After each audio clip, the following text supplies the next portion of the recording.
ભાજપ પ્રદેશ અધ્યક્ષ સી.આર. પાટીલ સુરતમાં સી.આર. પાટીલના હસ્તે ભાજપના ચિહ્નનું ભીત ચિત્રણ અંબાનગર ઓફિસ ખાતે આ ભીત ચિત્રણ કરાયું। ગૃહ રાજ્યમંત્રી હર્ષભાઈ સંઘવી પણ હાજર રહ્યા। લોકસભાની ચૂંટણી માટે ભાજપ દ્વારા એક તરફ તૈયારીઓ થઈ રહી છે, તમામ સીટો 5 લાખની લીડથી જીતવાનો ભાજપનો સંકલ્પ છે। દરેક સીટ પર 5 લાખ લીડ મેળવવા માટે તૈયારીઓ પણ પૂરજોશમાં છે। કેન્દ્રથી દિવાલ પર પેઇન્ટિંગ કરવા અપીલ કરાય। આજે મેં પણ કમળનું નિશાન દોર્યું છે। અમદાવાદમાં પણ ઘરે ઘરે ભીત ચિત્રણ કરવામાં આવશે।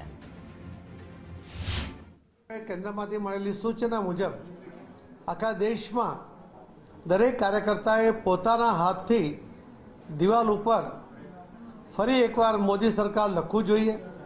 કમળનું નિશાન ભલે વાંકું ચૂકવા હોય તો પણ એ કરવું જોઈએ, જેના કારણે એનો ઇન્વોલ્વમેન્ટ આવે।